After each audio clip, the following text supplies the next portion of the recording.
kawan-kawan kita, anak-anak muda yang sekarang dalam keadaan kesusahan, mungkin susah bergerak di daerah kita, di Humbahas terutama, bahkan di seluruh Indonesia, ya kan?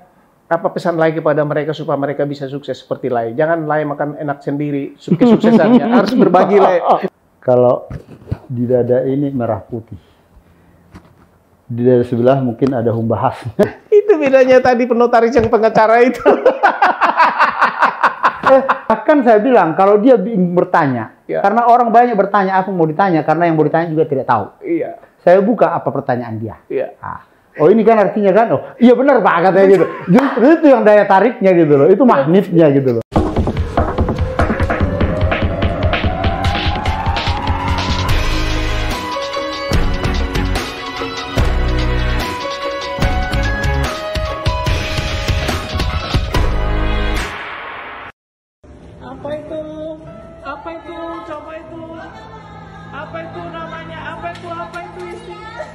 Apa itu coba baca. Tidak apa? Tuhan berkati. Terima kasih ya. Terima kasih.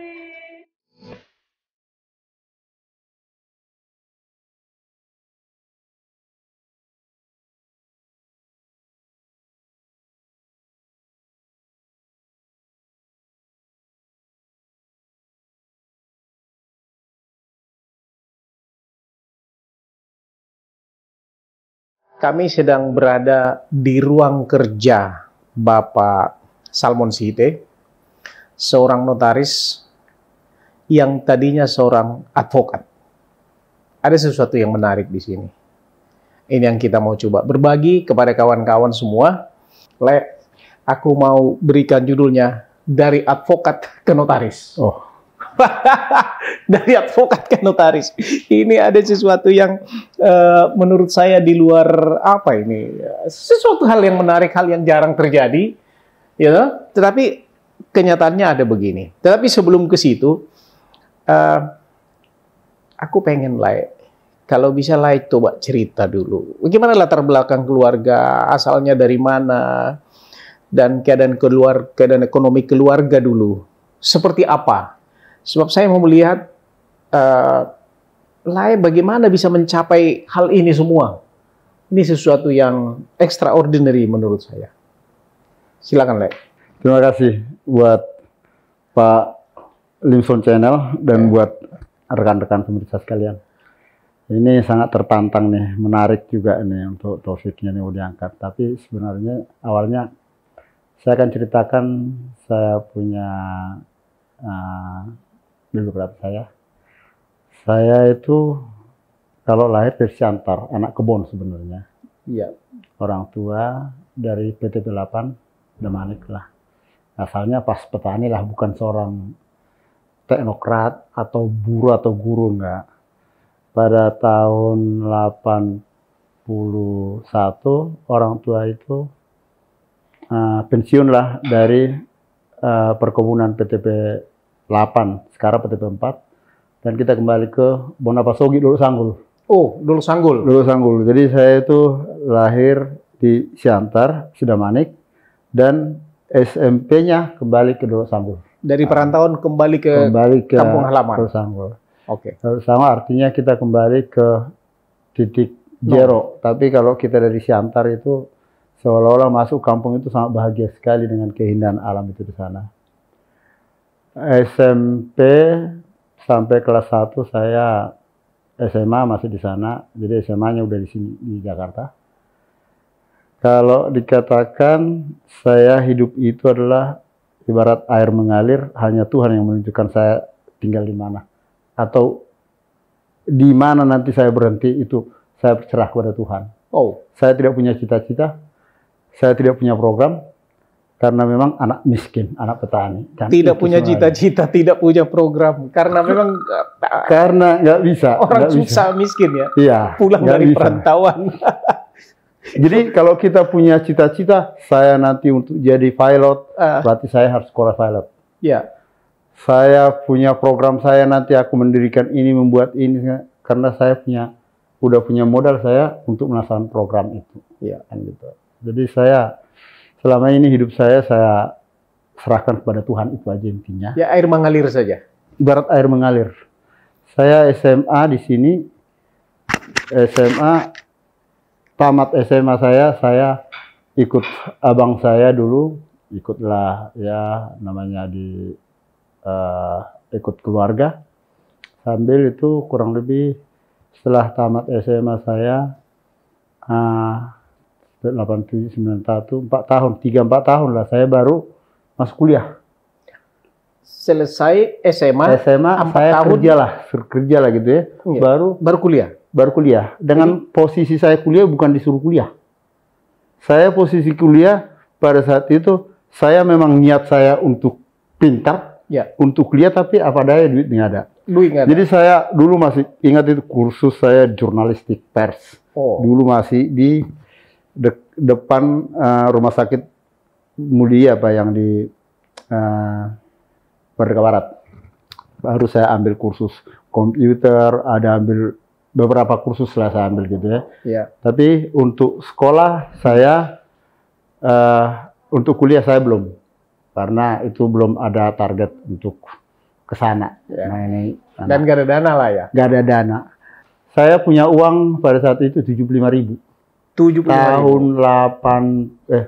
Tahun 75.000. 75.000 bukan niat saya untuk kuliah. Tunggu dulu, stop dulu, Le. Tahun 90, ya, belum kuliah? Belum. Sekarang tahun 2021. 31 tahun. Ya. Kan gitu kan? 31 tahun ini, Le. Ya. Anda sudah mencapai luar biasa, menurut saya. Ya. Terima kasih.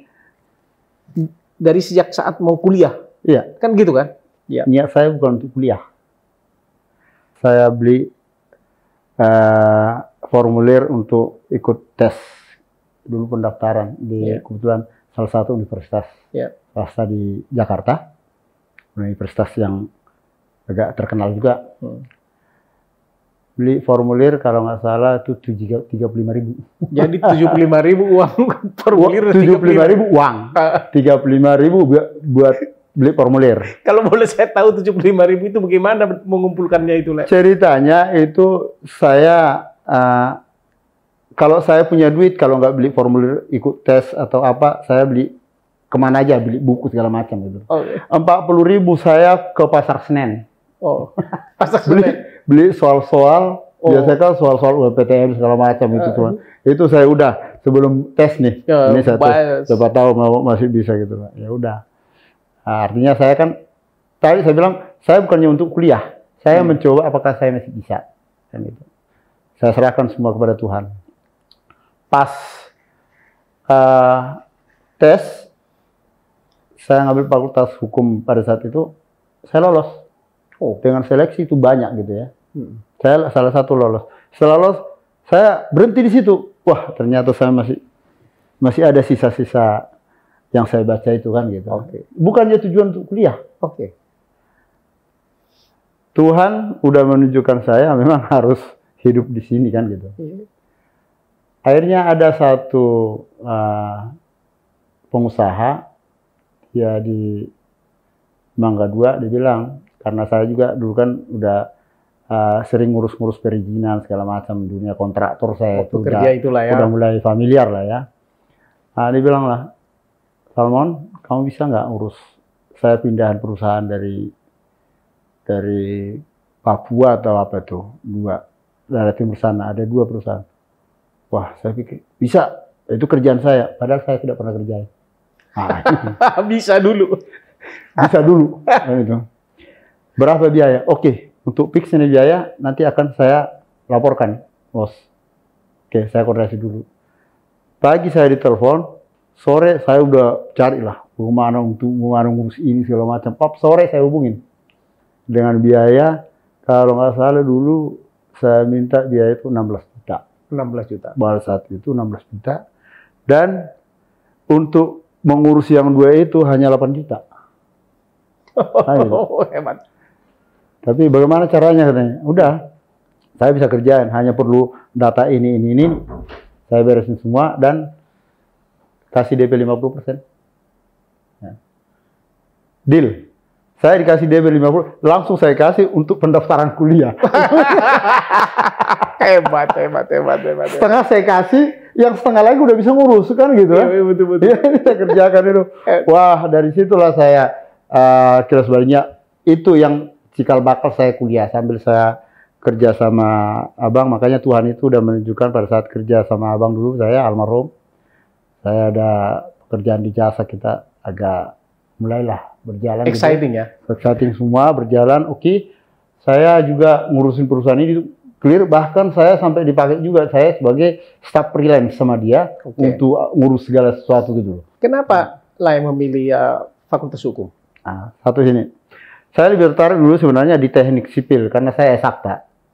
Oh, jadi kalau teknik sipil berarti kita kan fokus dengan ujian, praktek dan bahan segala macam, itu banyak yang perlu kita siapkan. Iya. Meja gambar apa segala macam, bagaimana kita sana gitu. Iya. Kalau hukum kita hanya baca, buku juga banyak literatur, ya. Walaupun sekarang zaman dulu kan belum ada itu ya istilahnya namanya di Mr. Google. Iya. Tapi kita kan beli buku di Pasar Senen kan banyak yang itu kan hukum kita kan tetap undang-undang pidana perdata segala macam dari zaman Belanda masih itu juga, ada pembaruan sedikit kan gitu. Kalaupun ada istilahnya peraturan-peraturan kebijakan yang baru itu hanya ada peraturan induknya mengikuti itu. Jadi kalau di hukum itu nggak begitu susah. Nah, kita ngikutin sambil kerja, kita sambil baca ini bisa. Kalau di eksakta ini lebih fokus gitu. Itu yang membuat saya di hukum. Di samping itu ada sebenarnya story-nya. Bapak saya, orang tua saya itu sebenarnya dari yang saya ceritakan tadi dari PTP 4 itu adalah korban ketidakadilan hukum kan gitu. Itu sebenarnya. Jadi saya akan berprofesi di bidang hukum dan untuk membantu masyarakat apabila saya bantu. Jadi sebenarnya kan ya pro bono. Jadi ada sebenarnya di hati yang paling dalam. Ada. Oleh karena dulu pernah mengalami orang tua korban ketidakadilan hukum. Betul sekali. Ternyata itu membekas ya. Bekas. Jadi sampai sekarang itu masih bekas, bahkan sampai orang tua saya udah almarhum. Tapi bekas itu sebenarnya jadi positif, aura positif buat saya. Jadi setiap kalau mungkin Pak Lison sendiri juga tahu atau kantor, saya bikin kalau hanya konsultasi di kantor saya bikin free, nggak pernah saya cas gitu loh. Ya. Konsultasi apapun, kalau sesuatu mau diurus kemana nggak masalah. Yang penting konsultasi saya bantu, sebatas saya bisa saya bantu gitu. Itulah sebagai pelayanan saya, cikal bakal saya untuk bergerak di sini untuk membantu masyarakat gitu loh. Saya lihat dari Pak Salmon, ternyata ketika kita menjadi korban, tidak selamanya itu merugikan kita. We have to take the good of it. Kenapa? Itu justru membuat suatu tekan. Pressure, sepertinya pressure negatif, tetapi menjadi satu tekat untuk kita bisa lebih maju, lebih hebat ke depan. Ya kan? Betul. Itulah saya jadi teringat tambang itu. Kadang-kadang agar hasil tambang dari dalam itu keluar, dipres, ditekan ke dalam, dimasukkan air atau apapun dengan tekanan sangat tinggi, sampai akhirnya keluar itu apa. Betul. Saya pikir makanya ini pemirsa, satu good point yang saya dapat dari beliau pada saat ini adalah jangan pernah menjadi lemah oleh karena masalah yang kamu hadapi. Next slide. Pada saat itu kan Lai sudah jadi advokat, ya kan? Bagaimana Lai menghadapi tantangan yang ada pada saat itu sebagai advokat? Karena harus bertahan, iya kan? Itu pada kalau waktu sudah jadi advokat itu tahun berapa Lai dilantik jadi di Peradi dulu? Saya kalau di ID card saya masih 91. Berarti tahun 9 angkatan 91 kalau gini kan. Jadi dulu saya di sana, saya sebenarnya gini, ada satu buat rekan-rekan yang sarjana hukum. Ya. Mungkin ada orang yang tangkap juga. Seorang sarjana hukum pertama sekali kau ambil atau yang paling simpel itu, kamu harus buat sebagai advokat pengacara. Karena itu hanya, kalau dulu kan kita hanya tes aja, mungkin ya langsung PT. Dulu kan kita kan masih PT kan dulu kan, perguruan tinggi. Sekarang kan udah pakai pradi. Jadi kalau udah advokat kamu atau pengacara, walaupun tidak itu nanti profesi yang kita lanjutkan, kita pun udah punya basic dasar kita sebagai sarjana hukum untuk jadi personalia, untuk jadi kerja di mana juga, kita itu udah ada kredit point juga untuk perusahaan. Dan banyak rekan-rekan dari notaris atau dari advokat, dia advokat tapi dilanjutkan ke notaris, atau notaris ke advokat, tergantung kemana dia punya daya tarik dia ya.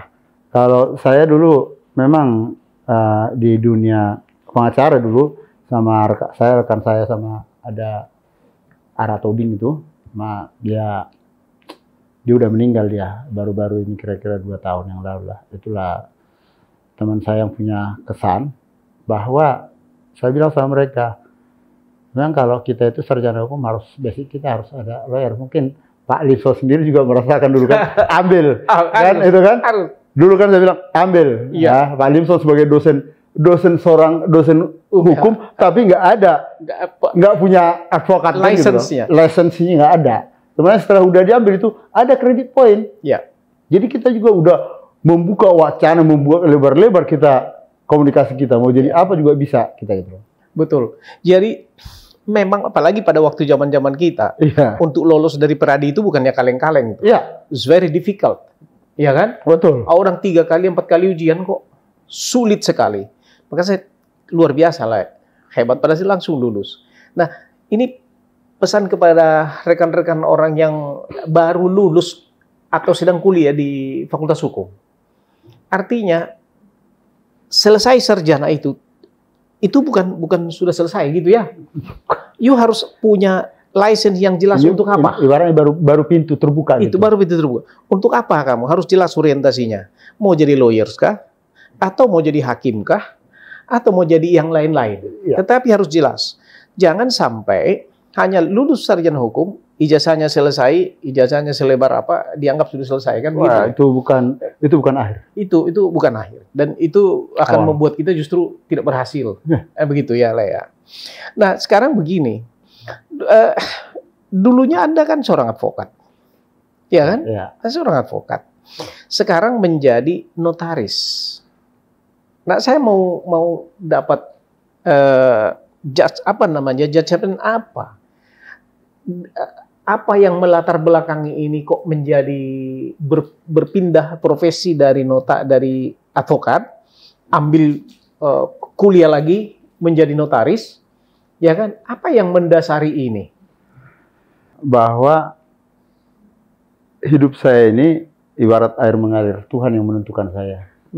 Pada saat saya itu ada kerjaan saya di Siantar.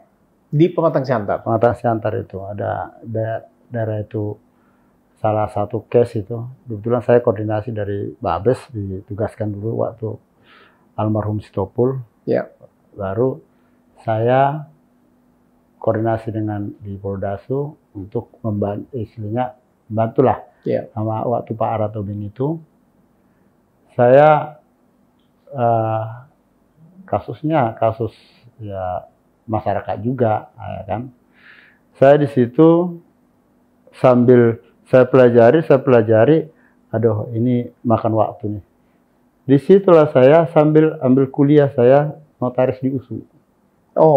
Jadi saya ambil notarisnya di USU? Ya, sambil saya mengerjakan ini. Kan gitu ya. Sampai selesai saya notarisnya, di perkara belum selesai. Bahkan sekarang sampai ngambang. Ya itu makanya kalau di dunia hukum ini kan, sekarang mau panjang atau mau pendek kan kayak gitu kan, tergantung bagaimana kita ini ya. Padahal semua itu, baik jaksa, hakim, pengacara, advokat atau apapun itu undang-undangnya sama. Cuman bagaimana dia itu mengolah bagaimana dia mengolah satu case. Ibaratnya warung Padang itu kesannya sama masakan Padang. Tapi kalau kita tahu ada sederhana, ada warung Padang itu sini pagi sore segala macam.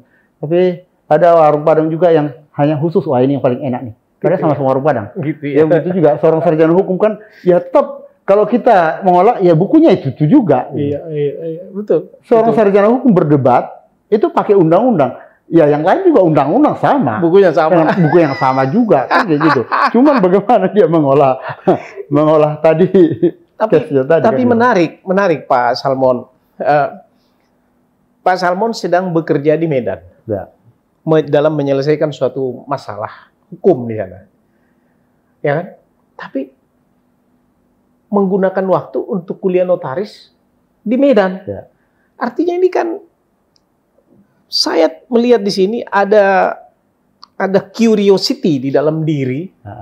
Ya kan nggak selesai sampai di sini. Biasanya kan kita sebagai advokat udah selesai, inilah profesi saya kan begitu kan. Tapi ini terus dan bahkan menggunakan kesempatan yang ada pada saat itu di Medan, ambil kuliah notaris lagi di sana. Ada satu seseorang itu mertua saya, dia notaris kan gitu. Ya. Oh, dan pada dia, waktu di Medan itu sudah menikah. Udah menikah saya. Oke. Wah ini kan saya udah menikah di situ. Saya ketemu sama mertua saya bilang, udahlah ambil notaris karena dia juga udah menjiwai notaris kan gitu loh. Okay. Karena beda kalau seseorang itu menjiwai pengacara wah lebih nikmat gitu loh. Yeah. Yang lain juga pengacara wah lebih notaris ini lebih nikmat gitu loh. Yeah. Pengacara wah lebih nikmat di sini kan gitu loh. Karena memang dunianya ibaratnya tadi pas dia datang ke situ, waduh, saya dapat itu, saya makan di situ begitu enaknya saya di sini, saya makan di sini terus gitu loh. Padahal yang lain, saya juga makan di sini, sama-sama enak sebenarnya kan gitu loh. Oke, saya ikutin tuh. Saya ikutin, akhirnya seperti yang saya katakan tadi, hidup saya itu bukan ada target saya mau jadi lawyer, saya mau jadi pengacara, bukan itu. Ya biarinlah Tuhan yang menjalankan di mana saya ditempatkan kan gitu. Tapi saat ini saya udah menentukan pilihan, setelah udah di dunia notaris saya selesai. Ya. Saya pikir di sini saya lebih tenang berpikir. Kedua, saya perbandingannya banyak. Literatur faktualnya masyarakat sama yang semi abstrak.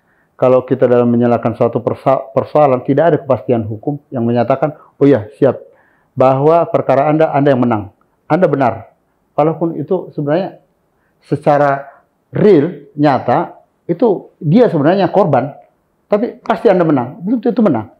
Iya, betul. Dalam satu perkara. Makanya dalam kita di dunia pengacara itu, ya udah, saya pasti Anda menang. Nggak ada. Kita lihat, kita pelajari, berarti kita berusaha. Nggak bisa, iya. Di dunia notaris beda. Semua ada kepastian. Saya ada rencana begini. Saya ada punya keluarga, saya punya harta kayak gini. Bisa? Bisa. Jelas. Nggak ada istilah coba-coba. Betul. Di dunia notaris nggak ada coba-coba. Iya. Ada. Saya mau buat ini, saya mau bikin ini. Bisa nggak? Bisa. Nggak ada istilah coba. Kalau kita di dunia pengacara gitu loh, ada seorang pengacara nggak mungkin mengatakan, oh saya jamin. Kau menang. Anda menang. Nggak bisa. Nggak bisa. Ya, itu satu yang membuat saya tertantang gitu loh. Begitu ya. Luar biasa. Jadi begini, guys, ini ketika dua orang hukum, satu notaris, satu pengacara berbicara, ini segala sesuatu bisa terjadi ini. Sebab sebenarnya notaris dengan pengacara itu dua kubu yang berbeda. Kenapa saya katakan begitu? Kalau notaris, rule-nya itu jelas. Makanya tadi bilang bisa. Kalau ada sesuatu yang tidak jelas, dia akan bilang, oh ini nggak bisa, ini nggak bisa, ini nggak bisa. Gitu kan? Ya, Pak, betul. Ya? Kalau pengacara, ya kan? Kita dengar, lu bicara sama gua dengerin. Otak gua mutar. Bagaimana caranya kalau ini kalau nggak bisa, bagaimana cara supaya bisa, kan gitu. Kan gitu kan? Ya. Itu pengacara. Nah, sekarang beliau ini, Pak Salmon itu, di dalam dirinya, ada suatu hal yang mengatakan ini nggak boleh, ini nggak boleh, ini nggak boleh. Tetapi di dalam dirinya juga ada berbicara, kenapa tidak bisa? Harus bisa. Itu yang menarik buat saya, Le. Terus terang. Ya, jadi apakah hal seperti itu ada pengaruhnya terhadap kesuksesan Anda sebagai notaris? Saya, menurut saya itu, yang membuat kita sukses adalah orang lain, bukan kita sendiri. Oke. Berikan yang terbaik kepada orang, orang akan berikan terbaik kepada Anda. Oke. Kenapa? Banyak klien saya yang tidak saya kenal. Oke. Dan bukan saya yang mempresentasikan, memperkenalkan diri. Pas rata-rata saya, bahkan klien saya yang agak ini aja, yang udah familiar sekarang, yang udah saya pegang gitu. Pertama sekali saya tanya, tahu dan datang ke kantor saya dari mana? Itu pertama sekali. Oh, saya dikasih tahu sekolah. Oh, saya di sini, saya di sini. Kalau udah rekomendasikan sama orang kita, berarti niat saya sedikit udah ada nilai positifnya. Ya. Orang nggak mungkin ke Pak Limson sendiri nggak mungkin referensikan seseorang kepada temannya kalau memang orang yang direferensikan itu tidak ada credit point yang positif. Betul. Ya, nggak mungkin kalau negatif dia nggak mungkin. Iya. Kan gitu loh. Jadi nggak mungkin.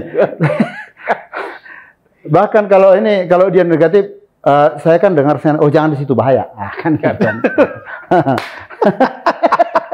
Tapi ada nggak Le pengaruh Le tadinya sebagai advokat terus menjadi notaris, sifat-sifat the way of thinking daripada advokat itu ada di dalam diri Le, dan the way of thinking notaris itu ada lengkap dalam diri Le. Ada nggak pengaruhnya terhadap pekerjaan sehari-hari? Dan itu pasti ada.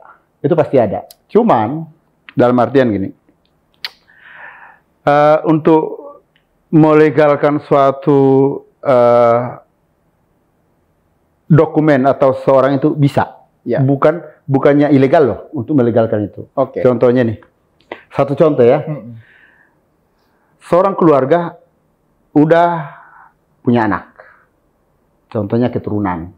Dia kan rata Cina lah. Mereka kan nggak ada catatan sipilnya segala macam. Itu perkawinan mereka perkawinan secara adat atau secara kelenteng segala macam.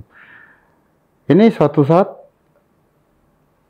bapaknya mau meninggal. Bagaimana? Itu harta atas bapaknya. Nggak ada hubungan hukum ke anaknya, karena nggak ada perkawinan.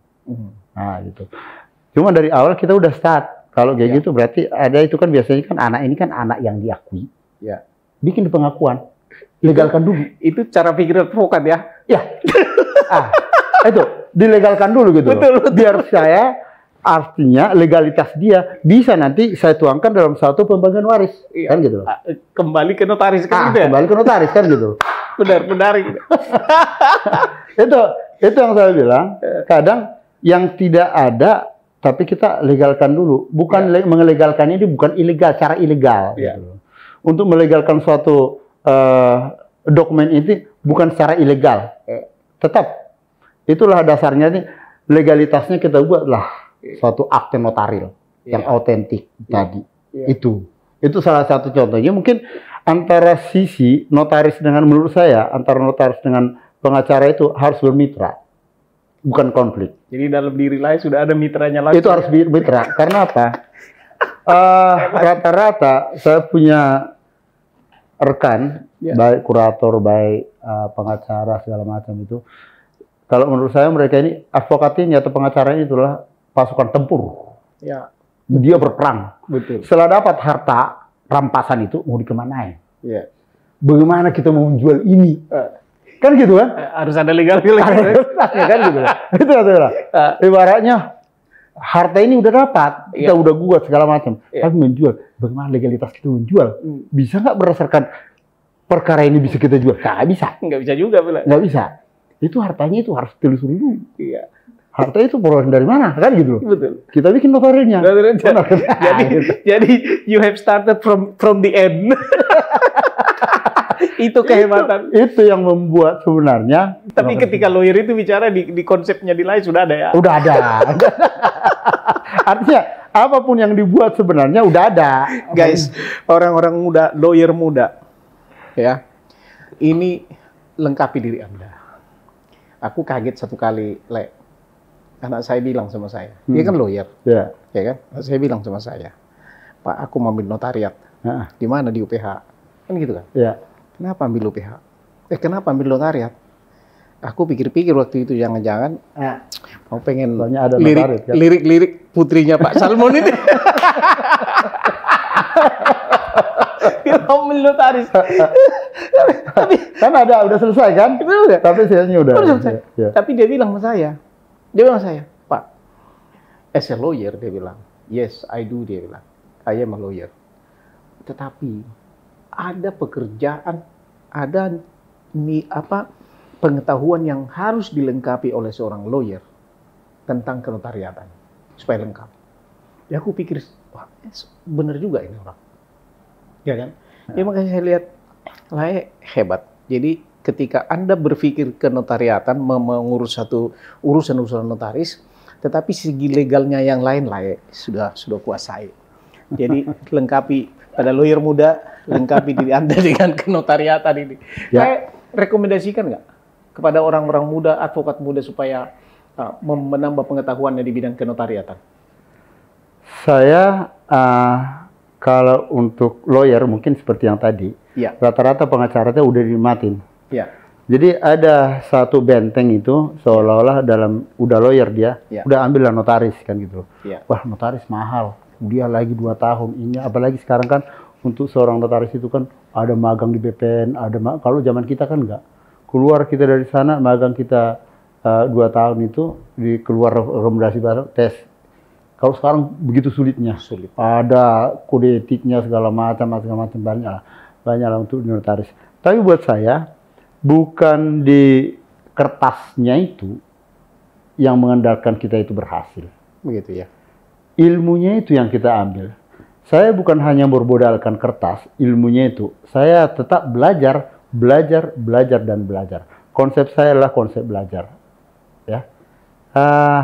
Kalau di dunia notaris sama dunia pengacara dalam Ya. tanda kutip, tadi kan saya bilang undang-undangnya sama. Ya. Tapi mungkin lebih spesifik, mungkin lebih banyak gitu di notaris ini. Kenapa? Notaris masih rancangan undang-undang kita udah bedah. Apa nanti impactnya, efeknya apa nanti apabila ini? Contohnya kayak undang-undang Cipta Kerja ini sekarang kan. Itu kan sangat ibaratnya itu, kalau menurut saya ibarat bom dalam hal peraturan. Banyak yang rombak semua. Iya. Rombak total Betul, semua. betul. Yang keputusan itu kan gitu. Jadi hal ini kalau kita nggak tetap belajar, peraturan setiap, apalagi di era sekarang itu, setiap minggu, setiap bulan, setiap hari bisa berganti. Betul. Ada yang sebagai ya mungkin orang-orang muda yang baru menikah, advokat yang masih muda-muda, ya kan? Pada saat itu kan masih relatif masih muda, ya kan? Sudah punya istri, ya kan? Aku sih pikirlah ini luar biasa mengambil tantangan sendiri gitu, menciptakan tantangan sendiri gitu. Kenapa?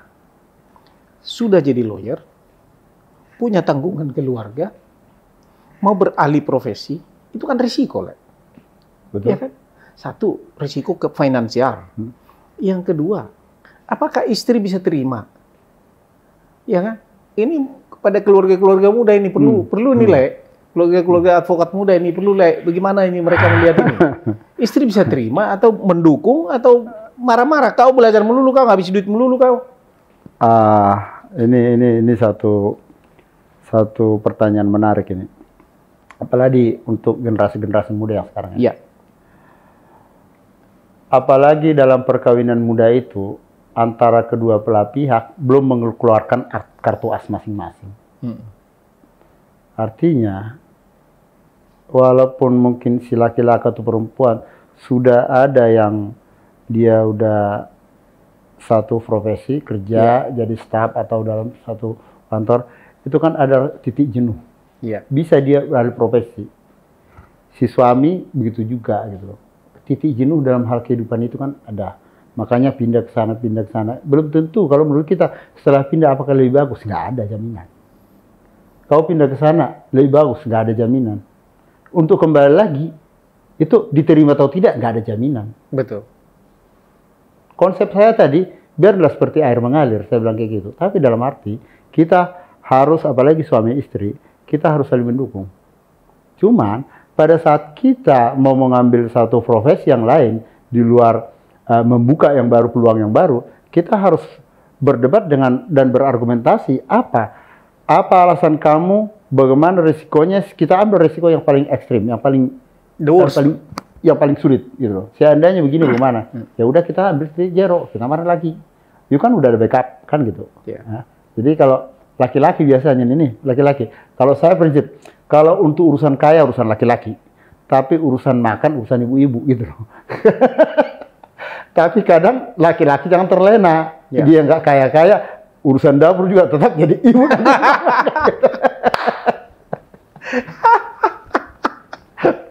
Guys, aku kenal istri beliau sudah cukup lama. Mereka ini orang yang selalu bersama-sama. Tapi ada waktu nanti saya explore itu.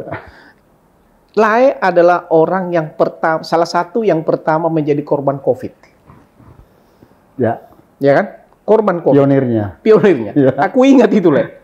Dan pada saat itu kita pikir orang kalau udah COVID urusannya mati. Gitu. Ya kan? Cerita dulu deh sedikit mengenai itu. Ini pada saat hingar-bingar mengenai COVID, awalnya COVID, makanya saya sangat ingat sekali tuh. COVID masuk ke Indonesia bulan Februari tahun 2019. Ya? Iya. 2019, Februari yang kena orang Depok itu, yang penyari apa segala macam gitu lah.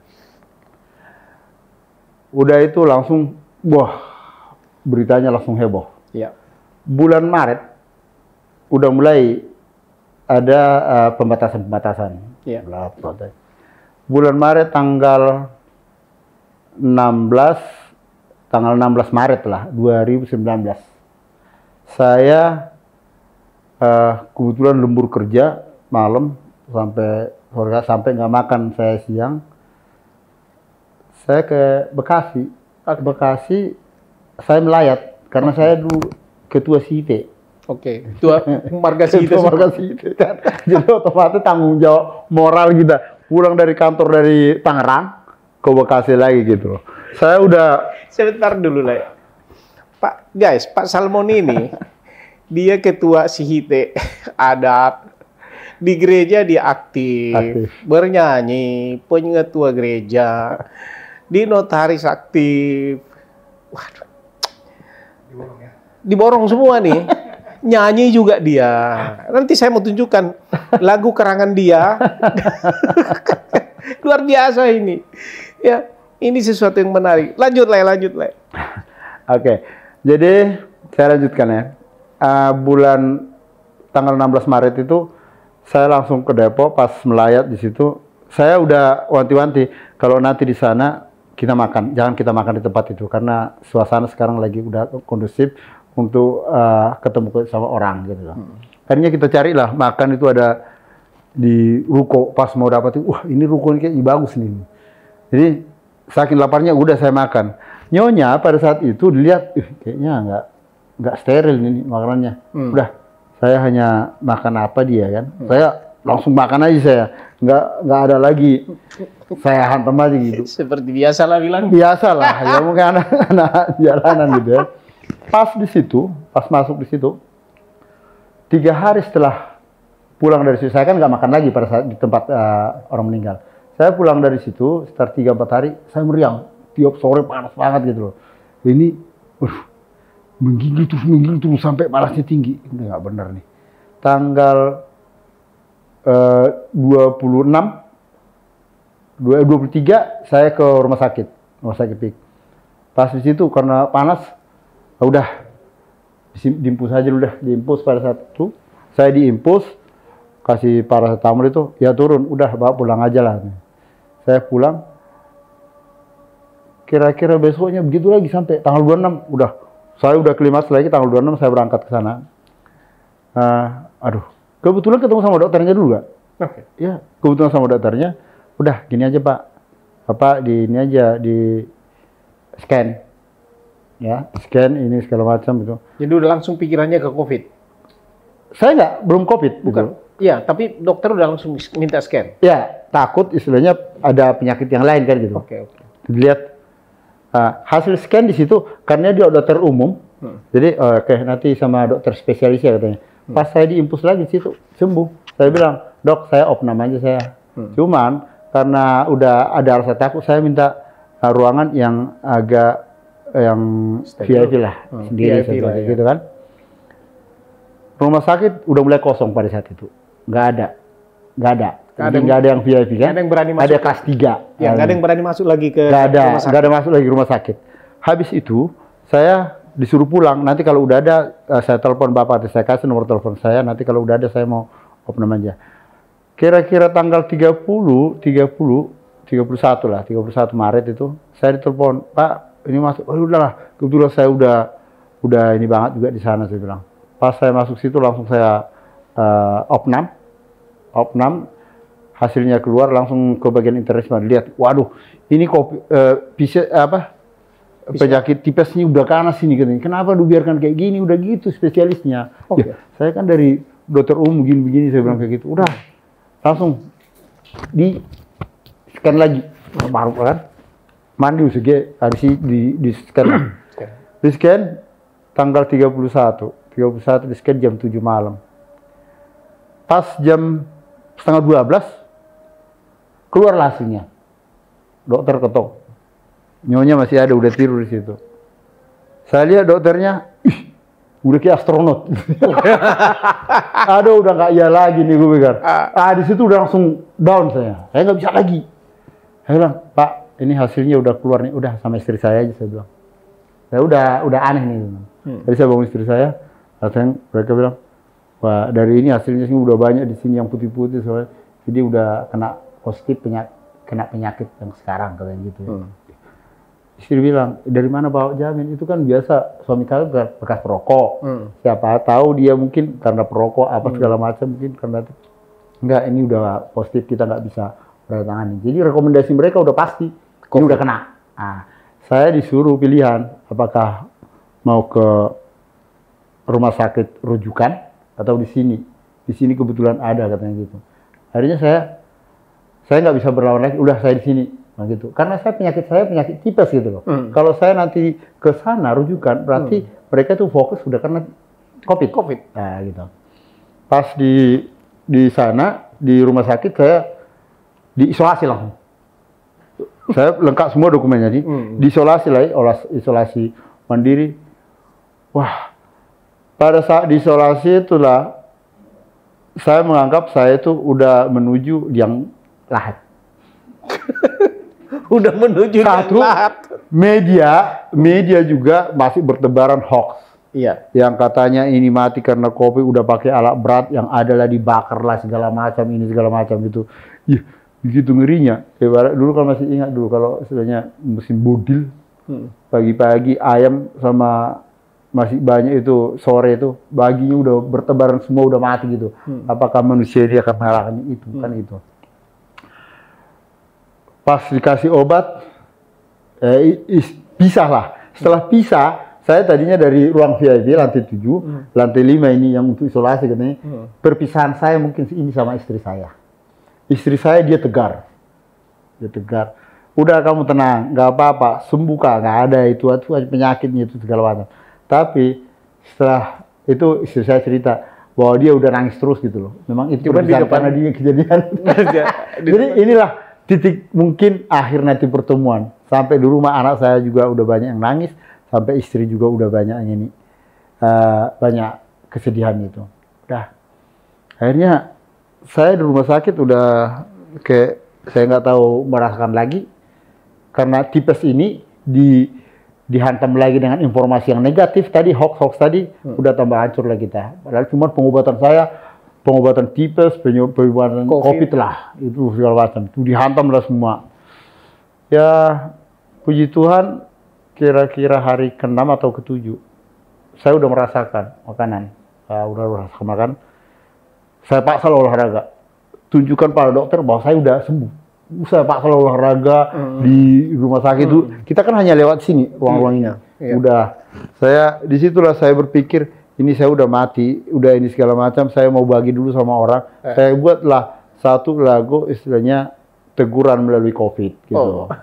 Itu perenungan lah itu ya. Renungan, saya ketik kayak gini, saya kasih sama abang saya si Waren, dia aransemen lagu kan, tolong aransemen lagu. Ini mau bentuk bagaimana? Udah katanya. Terserah kamu lah, apa yang perlu yang nanti saya bilang gitu. Itulah diciptakan lagu itu. Saya masih di rumah sakit, lagu itu udah muncul kan gitu. Kan gitu, diciptakan sama dia. Ini lagunya nih udah katanya. Oke, tolong. Baru saya kirimlah foto-foto saya di rumah sakit itu di aransemen sama dia, itulah yang terjadi lagu. Mungkin kalau dibuka YouTube-nya itu Salmon Sihite teguran melalui COVID itu di situ kali. Luar biasa. Itu Layong hebat. Layong hebat. Dalam keadaan seperti itu masih menciptakan lagu gitu loh. Tujuan saya gini, jangan sampai orang lain nanti ya lalai. Anggaplah saya, kalau pada saat itu saya anggap udah kena COVID. Gitu ya. Bukan karena korban. Iya. Saya udah kena COVID, tolong kepada masyarakat penyakit ini benar. Gitu ya. Karena mungkin yang kita alami tipes ganasnya ini dengan COVID hampir sama. Perasaan tidak ada, panas kita menggigil segala macam, puyeng segala macam. Bahkan apa aja lah, saya itu yakin saya masih hidup gini. Ada teman saya Marga Nebaho, ada teman saya Marga Purba, ada teman saya. Jadi ini tahu saya udah meninggal. Iya. Saya ibarat mimpi gitu. Si Joni, si ini kok udah, tapi mereka diam gitu ya. Mereka diam. Kenapa kamu di sini? Kamu udah mati. Tapi diam, saya tegur nggak mau. Adalah satu nama si Doya, orang Banten, ya. Bos, ngapain lu tegur-tegur itu? Kau tempatnya bukan di situ. Itulah katanya. Itulah saya keluar dari situ. Oh iya, si Doya. Jadi sampai sekarang saya terkesan, saya bilang, Doy, kamu punya ini sangat bagus banget itu. Keluar saya rumah sakit, saya samperin dia. Kau bagus banget kau. Artinya, mungkin kita percayaan kita, ya believe it or not gitu ya, bahwa todinya itu yang manggil saya. Kamu nggak di situ, itu kan. Habis saya sadar, saya masih hidup. Itu. Luar biasa. Saya masih hidup karena saya udah diteguh itu. Hebat. Rumah sakit. Guys, kita mau dengar dulu lagu ciptaan Pak Salmon ini.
take the values, very good values of it.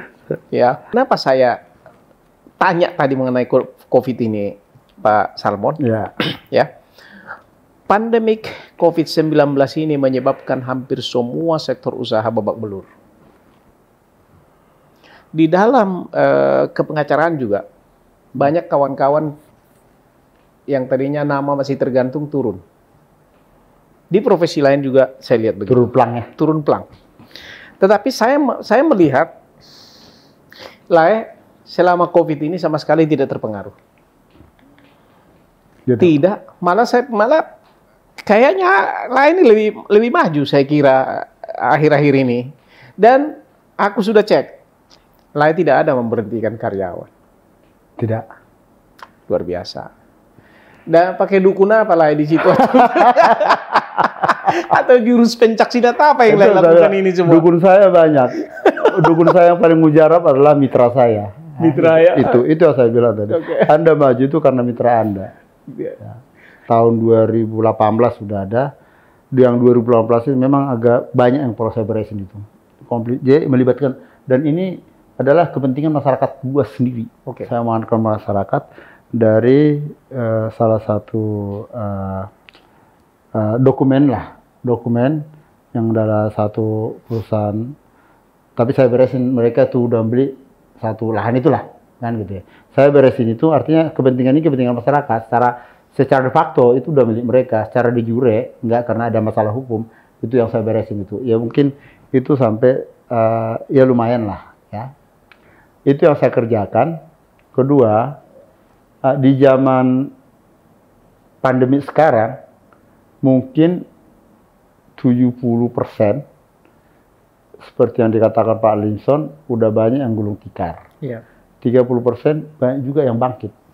Mungkin salah satu di 30% ini mungkin kena sama saya kan gitu. Justru itulah ya. Aku ketika bulan Maret atau April kita ketemu, waktu saya mengambil alih satu perusahaan, gitu kan? Saya mengambil alih satu perusahaan dan kita rapat sama-sama. Waktu kita makan sama-sama di Center Park. Lai bilang sama saya, sebenarnya saya nggak cukup waktu lagi ngurusin ini, saya sibuk sekali. Saya bilang, dalam keadaan COVID, dalam keadaan semua orang keteter, Anda justru luar biasa. Itu makanya saya tadi kan juru pencak silat apa ini yang lakukan ini, ya? Iya. Jadi ini perlu tularkan ini kepada notaris-notaris muda, notaris-notaris atau pengacara yang sedang merintis karirnya, ya kan? Apa sih yang lakukan? Apakah itu terjadi begitu saja pada saat COVID ini terus tiba-tiba turun dari langit banyak bisnis, atau mungkin karena sudah perjalanan panjang yang lain sudah rintis, sehingga pada saat ini sepertinya Lai tidak mengalami apa-apa. Gimana itu, Lai? Sebenarnya bukan temporary lagi. Yeah. Ini kan yang saya bilang tadi. Untuk menentukan seseorang itu untuk bisa mengerjakan satu pekerjaan, kita harus ekstra untuk memilih orang. Saya berdasarkan rekomendasi dari orang, kebetulan kan kena. Jadi apa yang dikerjakan ini berkaitan dengan profesi saya dulu waktu di pengacara. Yeah. Dan saya combine lah itu dengan profesi saya notaris. Oke. Kalau hanya seorang notaris saja, dia tanpa dibarengi dengan dia pengalaman dia sebagai litigasi dulu, itu akan sulit. Gitu, atau seorang pengacara juga untuk mengerjakan ini tanpa dibarengi dengan bagaimana untuk melegalisasi legitimate harta karun atau harta yang ini yang terkait juga, dengan yang terkait tadi itu kan belum tentu, akhirnya ini harus kita combine gitu loh. Iya. Jadi itu yang membuat pekerjaan pada saat di COVID ini memang kebetulan itu udah start saya 2018, di 2019, 2020 sampai 2021 itu udah mulai keluar hasilnya. Ibaratnya tanaman itu kan udah saya tanam 2018. Ya. Jadi sekarang udah mulai saya akan mulai memetik hasilnya segala macam. Dia hasil petikan ini itu hasil tanaman saya dulu, kan gitu loh. Gitu ya. Jadi untuk karyawan saya juga saya nggak begitu khawatir ya, karena Tuhan menunjukkan bahwa mereka itu harus bekerja. Bahkan itu waktunya ya continue terus. Karena kan saya nggak mengurangi. Bahkan kan biasanya kan setiap tahun saya akan menaikkan salary walaupun sedikit itu ya. Iya. Tapi tetap untuk karyawan tetap saya laksanakan itu. Biasanya juga saya kalau nggak bisa bawa jalan-jalan itu biasanya karyawan itu tak jalan-jalan, ya udah apa yang bisa kita kasih bonus dia apa kan gitu. Hebat. Jadi bukan nilainya, mungkin penghargaan daripada reward terhadap staff kita juga itu kan akan bagus kan gitu loh. Iya, Jadi- tapi maksud saya gini loh, luar biasanya. Ini yang menjadi sesuatu yang menarik itu. Satu, memang situasi bermasalah selama COVID itu. Tapi Pak Salmon, no, kan begitu kan? Kedua, biasanya, kalaupun tidak bermasalah, tapi akan menggunakan COVID ada jadi nggak usah dibayarin lah segala macam kan begitu pada karyawan. Tadi kan saya bilang 70% banyak yang gulung kan, Iya, tikar. belum tiket. 30% ada juga yang eksis. Iya, Perusahaan yang eksis sekarang banyak. banyak. Di zaman COVID ini banyak perusahaan yang sangat justru dia untungnya berlipat ganda. Oh, iya. Salah satu untuk di bidang farmasi Alat dan kesehatan. makanan. Hmm. Ini kan menunjang juga. Ya, Peralatan ini kan ada pabrikan, contohnya untuk alkes segala macam itu kan ada industri penunjang alat kesehatannya itu, industri yang membuat ini kan gitu. 30% dia masih eksis dan dia masih oke. Di mungkin 1% dari 3% ini mungkin saya tangkap gitu. Bukan saya kena yang 70% tadi gitu. luar biasa. Luar biasa. Itu sesuatu yang luar biasa. Tapi ini bukan perjalanan singkat, perjalanan panjang. Yang tadi Pak Salmon katakan, itu sudah ditanam. Itu kebunnya sudah dirawat. Sehingga ada nama baik. Ya contoh lah misalnya dalam kasus keterkaitan dengan saya lah. Saya selalu cari Pak Salmon. Iya. Ya kan? Karena sudah hubungan-hubungan yang baik selama ini. Nah, aku tertarik gini, Le. Menurut Le, atau yang pengalamannya Pak Salmon ini, bagi saya Le seorang notaris yang berhasil di bidangnya, gitu ya. Apa yang membuat notaris itu gagal? Nah, ini juga sangat menarik nih. Apa yang membuat notaris gagal? Iya. Banyak notaris yang banyak gagal. Satu, mungkin dia tidak menguasai profesi dia. Jadi dia tidak menguasai bidangnya. Bidangnya. Ya? Oke. Itu yang membuat. Bahkan, ini Ya. kita ambillah, saya bukan seorang notaris.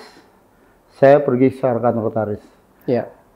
Pak, Bu, saya mengerjakan ini, saya perlu ini, segala macam, ini, segala macam. Oke, Bapak tinggalkan dulu, nanti akan saya pelajarin dulu. Itu udah, sore aja udah bullshit. Gue mau belajar, gue aja udah belajar 2 bulan. Gue belajar lagi gitu loh. Gue tanya kepada ahlinya. Ya. Saya kan tanya kepada ahlinya. Ya. Dia masih belajar juga. Artinya, saya punya case masih pelajari. Itu satu, udah menutup pintu. Oke. Saya kan istilahnya, ya kamu masih belajar, udah saya ambil notaris yang lain. Ya. Sementara yang lain, oh kamu gini, udah. Clear. Jadi harus selalu on ya. Kita harus on. Karena apa? Kita harus standby dalam hal, kita kan langsung berhadapan dengan masyarakat. Ya. Makanya saya bilang, saya bukan pinter banget. Setiap klien saya, apa lagi yang kau tanya? Jangan tahu bertanya, apapun. Ah, itu. Itu bedanya tadi penotaris yang pengacara itu. Jadi apa lagi? Kan yang bertanya kan gitu. Iya. Bahkan saya bilang kalau dia bingung bertanya, Iya. karena orang banyak bertanya apa mau ditanya, karena yang mau ditanya juga tidak tahu. Iya. Saya buka apa pertanyaan dia. Iya. Ah. Oh ini kan artinya kan, oh iya benar Pak katanya gitu. Justru itu yang daya tariknya gitu loh, itu magnetnya gitu loh. Hebat. Guys, pengacara muda, anak-anak yang sedang kuliah hukum, atau apapun profesi Anda, make sure you are at the top of your knowledge. Supaya apa? Supaya Anda bukan menjadi alternatif. Tuh, itu. Gitu ya? Ya. Beliau ini bukan alternatif ini. Bukan notaris alternatif ini. Ini the last resort ini. Pelabuhan terakhir ini. Orang yang sudah bermasalah datang ke dia. Harus siap. Ya, itu Itulah ya. hadis spesialis kita gitu. Ya, Nah, spesialis. tadi notaris banyak ini. Ya spesialis saya spesialis notaris yang gagal dari seorang lain. Iya, itu kan. Yang gagal dari orang lain Datang oke, ke masuk sini. Tapi bukan promosi ya, bukan promosi gitu. Ya memang itu faktanya yang aku lihat. Tadi di dalam diri Anda ada pengacara, ada notarisnya. Jadi kan lengkap gitu ya. It's good. Jadi ini a very good message ya. Aku mau tanya lah, siapa notaris yang menjadi idola Anda? Kalau notaris nih, sebenarnya kalau notaris idola saya itu yang continue dengan profesi mertua saya itu. Dia nggak berani, nggak kiri kanan nggak. Dia lurus aja. Dia sangat justru tergantung. Dia sangat real banget gitu loh. Beliau notaris di Pematang Siantar ya? Ya, dia udah pensiun. Udah pensiun ya? Kalau notaris sekarang sama. Pengacara juga udah banyak ambil magister notaris. Contohnya mungkin Paraman itu kan? Iya, gitu. ya anak saya. Karena apa? Dia supaya tahu apa sih sebenarnya jiwa daripada notaris. Notaris itu ya? Dia adalah panglima hukum. Ya. Dia harus menjalankan. Cuman caranya tadi Iya. yang saya bilang tadi ya. Caranya itu. Ini harus komben, harus bersama. Iya. Kita bukannya untuk jadi, karena kita sama-sama punya klien. Betul. Nggak ada dasarnya kita berebut klien. Betul. Orang pembunuhan nggak mungkin notaris itu berebut seorang klien itu seorang pembunuh. Iya. Gitu ya. Iya. Yang jual tanah nggak mungkin seorang pengacara itu ambil klien yang klien. mau jual tanah. Nggak bisa. Artinya itu udah spesifik gitu udah. Iya. Dia udah spesifik ya. Iya. Antara ini otak, maaf ya, Iya. otaknya pengacara, Iya. otaknya hakim, Iya. otaknya jaksa, Otaknya otaknya polisi berbeda dalam penerapan undang-undang. Betul. Itu saya bilang tadi, bagaimana kita membuat masakan ini, Iya. Meramunya menjadi meramunya supaya, satu. padahal itu kan undang-undangnya itu aja. Wah, yuk kena pasal ini, yuk kena pasal ini. Oh iya, karena apa dasar dia? Datang lagi pengacara kan dengan argumennya kan, Iya. begini. Ya, Iya. datang lagi setelah udah pelimpahan, Iya. ya sampai kejaksaan. Wah ini kurang, ini P19 lah kurang. Ya sama kok ilmunya, berarti ilmunya gimana gitu loh. Habis itu udah habis itu pas hakim lagi, oh ini harus ditambahkan lagi ini, kan kayak gitu. Iya, loh. betul.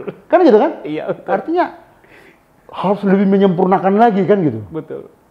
Bagaimana kalau kita combine ini? Kita sama. Oke, kita mau apa yang mau kita mainkan? Iya. Itu sebenarnya. Kalau negara kita sambil ini, kali kita sekarang antara instansi yang lain, instansi ada argumentasi segala macam. Saling gitu loh. begini. Untuk saling gini. Cuma mendukung aja, tahu sama-sama kan gitu. Iya, betul. Itu Keren. konsepnya. Kalau buat saya, rekan dari notaris, dari pengacara itu harus bermitra. Betul. Betul. Itu Dan bukan lawan. itu akan membuat kita jadi daya tahannya menjadi very strong ya, kuat ya. Pak Linso selama ini ada case, Pak Salmon, saya ada case kayak gini, gimana? Nah, ini kan kacamata mana yang mau diambil? Kita kan sharing di sana kan? Nah, gitu loh. Aman. Sinergi ya. Sinergi itu yang saya bilang tadi. Ya, obrolan kita ini ya mudah-mudahan bisa bermanfaat kepada advokat muda, notaris-notaris yang muda yang sedang bahkan di orang-orang yang mereka anak kita yang di Fakultas Hukum. Gini Pak Salmon, dulu ini agak menyimpang dulu dari profesi kita sedikit, gitu ya. Saya setiap kalau mau pulang ke kampung saya, ya kan, pasti lewat kampung kalian. Betul. Dulu Sanggul. Dulu Sanggul. Kan gitu kan? Sementara saya suka lihat di Facebook. Ini Pak Salmon itu suka pulang kampung, ada foto di sana, foto di sana, foto di sana. Ya kan? Bangun ini. Ya kan? Saya pikir Pak Salmon ini apakah sedang merencanakan untuk jadi bupati atau jadi gubernur ini? Cerita dulu, Le. Aduh, ini Pak Linso ini sangat jeli. Kalau saya sebenarnya saya cukup dengan diri saya. Oke. Ada beberapa orang yang kasih support, udahlah kamu jadi ini, jadi bupati ya gitu. Saya sampai saat ini tidak ada sebercik untuk jadi seperti itu. Kalau saya melayani, konsep pelayanan yang tanpa beban. Kalau saya dari bupati berarti saya jadi sasaran, sorotan. Artinya saya ada tekanan juga. Kalau saya punya duit contohnya sekian, 10M, 20M, 30M, saya bikin pabrik, saya bangun daerah saya. Bikin industri, bikin apa di sana, mungkin industri pariwisata yang lebih tertantang sekarang saya buat di situ. Saya hire karyawan saya mungkin 100 orang. Kali 2 suami istri, 200. Anaknya rata-rata 2, jadi 400. Itu pelayanan yang terbaik. Aset saya tadinya saya tanam 10 miliar, mungkin tahun berikutnya udah 20 miliar. Betul. Kalau saya untuk jadi seorang bupati, saya akan banyak mengeluarkan biaya untuk umbul-umbul, taruhlah umbul-umbul segala macam itu, dan tetap banknya segala macam itu. Dan untuk pengembalian itu saya juga pasti ada target. Tapi bukan saya katakan itu negatif, kan?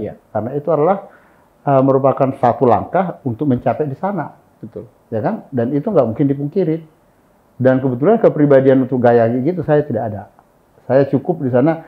Saya pulang ke kampung, saya peduli aja. Jadi ada organisasi ini, ada lembaga ini, organisasi saya banyak dilibatkan sama mereka itu. Saya support apa yang bisa saya dukung. Saya edukasi dalam hal untuk informasi aja. Jangan ada penyesatan informasi terhadap masyarakat, apalagi yang di kampung. Itu aja, Pak. Gitu ya. Johnson, saya tidak tertarik dengan politik. Tidak tertarik politik. Tapi sesungguhnya Anda melakukan hal-hal yang saya katanya orang itu, saya itu kan banyak politis, tapi saya tidak tertarik dengan politis gitu loh. Tapi karena saya menghindar dari politis, karena saya itu bagian dari politis gitu loh. Ya. Tapi apa yang Anda lakukan, yang mestinya dilakukan oleh para politisi itu? Maksudnya? Bangun ini, saya lihat di sana. Saya hanya membantu seseorang, mungkin dengan saya berbuat di situ, mungkin ada 2-3 orang yang terbantu ya. Nah, kalau saya bandingkan dengan saya investasi contohnya di sini dengan di sana, di sini lebih cepat. Ya. Kalau di sana kita investasinya mungkin sangat lamban, bahkan bisa nggak berarti. Pada mau negeri. Ya. Jadi buat kita hanya satu bentuk mengedukasi. Kita cinta Bonapa Sogit, kita cinta di sana, tapi bagaimana membangun? Jangan sampai nanti seolah-olah kan Argado Bona di Pinasa kan gitu. Iya, apa yang bisa kita bantu di sana? Mau semeter, 2 meter kita nggak apa-apa. Itu buat saya mengedukasi gitu loh. Inspiring. Jadi, karena rata-rata di sana kalau dari pulang ke sana, waduh, ini udah maju di sini, pulang ke sini nggak bawa modal lagi. Tunggu saya tanah yang di sini juga nanti yang direbutkan, kesannya kayak gitu loh. Contohnya kalau kita ke sana berkunjung kembali, tapi tanah kita udah ada jeruk dua pohon gitu ya, 2 orang. Aduh. Ini lihat jeruknya juga dia di sini kan gitu. Nah itu luar biasa. Padahal kita kan nggak metik hasilnya. Enggak. Orang di situ yang metik kan gitu. Betul itu. Itu yang membuat saya salut. Jadi dia nggak tertarik saya untuk jadi politisi. Luar biasa. Jadi biar bagaimanapun, jadi begini Pak Salmon. Aku mencoba menggali nilai-nilai ataupun semangat ataupun hal-hal yang bisa untuk membangun dari daerah-daerah tertentu, dari Pulau Nias, Pulau Enggano, ya kan, dari Aceh, dari NTT, dari Manado.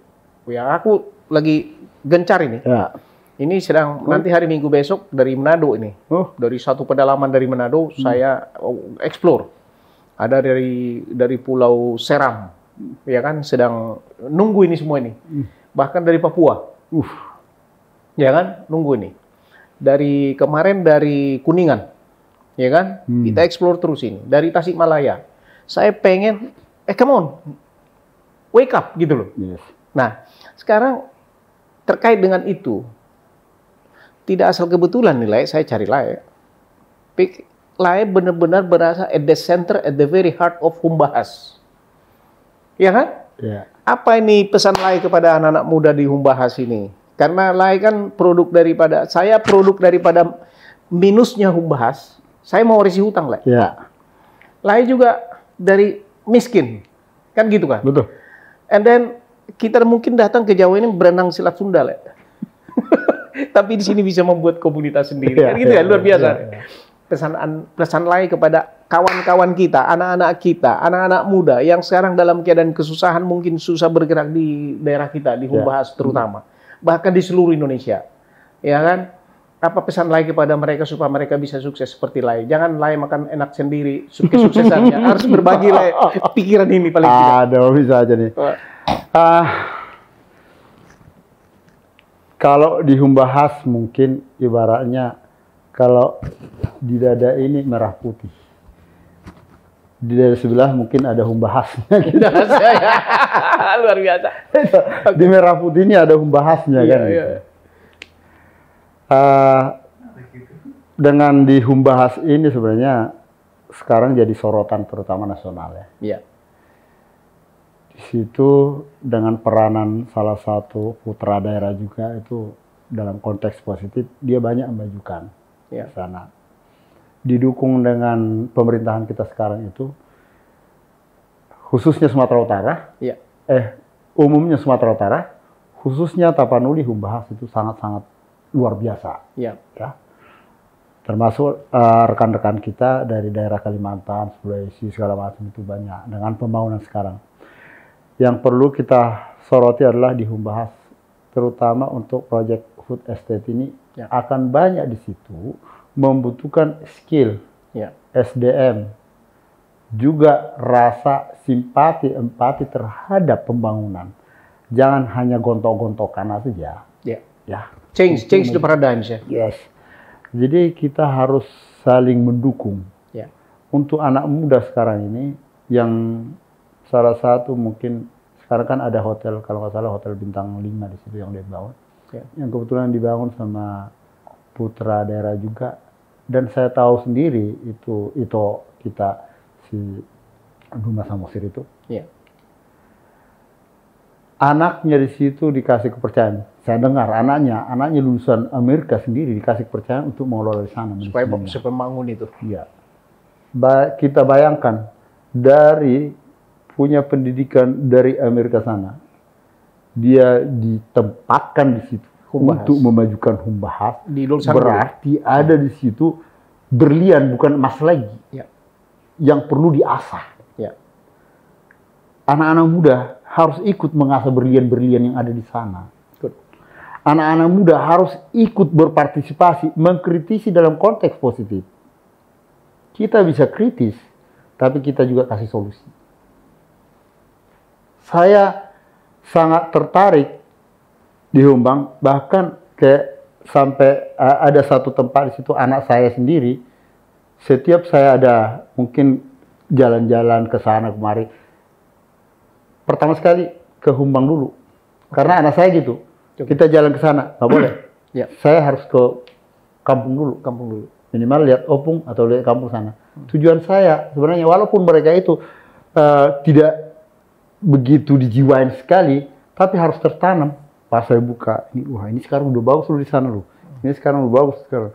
Itu adalah untuk mengedukasi mereka, untuk menanamkan nilai-nilai dari sejarah dia, walaupun dia udah lahir di sini. Jadi anak-anak bertanya, Pak, Bapak kan ke sana karena Bapak kan tuh teman-temannya masih ada di sana. Gitu loh. Kami siapa? Itu seperti terputus ya. Jadi kalau kami di sana hanya menemani Bapak. Sementara Bapak berteman dengan teman Bapak. Posisi saya di mana? Kan itu pertanyaan mereka. Tapi benar juga. Karena mereka juga udah lahir di sini. SD, SMP, kuliah udah di sini. Dunianya ke sana. Ke sana buat apa? Dilihat lagi yang aneh gitu loh. Tapi kecuali kalau dia salah satu peneliti, justru yang aneh-aneh dia bikin tertarik. Ini kan bukan peneliti sosial dia. Kan gitu. Apalagi di hidup sekarang gitu. Tapi saya tetap akan tekankan di Bonapasogit itu ada berlian di situ gitu loh. Pernah saya bawa sampai ke Tarutung. Ke Tarutung ada satu di situ kafe. Kafe itu dikelola satu kakak beradik. Dia lulusan dari universitas di Jakarta ini. Langsung buka dia ke sana. Saya ikutin ngobrol gitu sama dia. Kenapa kamu tertarik? Kok bisa langsung ke sini? Kenapa nggak di sana? Kamu kan masih settle apa segala macam. Wah, di sini kan masih satu untuk membangun kampung halaman. Kedua, di sini masih prospeknya masih bagus. Walaupun di sana untung 100, kalau di Jakarta untung 100 juta per bulan, kalau di sana 10 juta per bulan sama sebenarnya. Kan konteksnya. Ya, dengan kebahagiaan di sana, dengan di sini kan beda gitu ya. Jadi saya bawa tuh, anak saya sangat tertarik. Wah, Pak, saya mau ikut ini, saya mau buka ini kan segala macam katanya. Oke, ikut dia kursus untuk apa itu, untuk bikin kopi itu namanya satu kursus sampai ke Singapura, dia ke Australia. Saya berangkatkan dia. Bahkan tempatnya saya beli itu di sini di Lumbang. Di Lumbang. Anytime dia, kalau dia, Pak, saya mau buka ini, udah, saya siap buka gitu loh. Jadi, karena masih ada yang berikan utang sama saya, mungkin gitu. Dipancing ya? Iya. Tapi mungkin suatu saat nanti dia akan tertarik.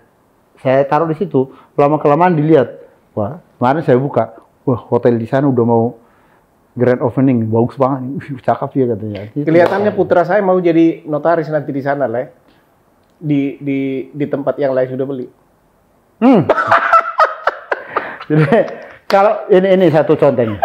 Waktu notaris di sana belum ada notaris waktu zaman kuliah saya. Gitu ya? Iya betul. Saya di situ udah saya mau notaris. Akhirnya pertama sekali notaris itu ada Marga Panggabean. Ya. Dia itu kebetulan teman, ya. Dia buka di situ.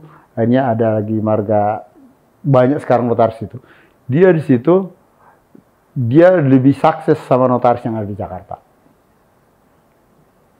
Karena bisnis mulai bergerak ya. Artinya dari daerah itu udah maju kan gitu loh. Iya. Jadi rekan-rekan di sana rata-rata saya kenal semua notaris di situ. Saya sangat bukan putra daerah lagi notarisnya. Coba bagaimana kalau putra daerah di situ notarisnya kan gitu kan.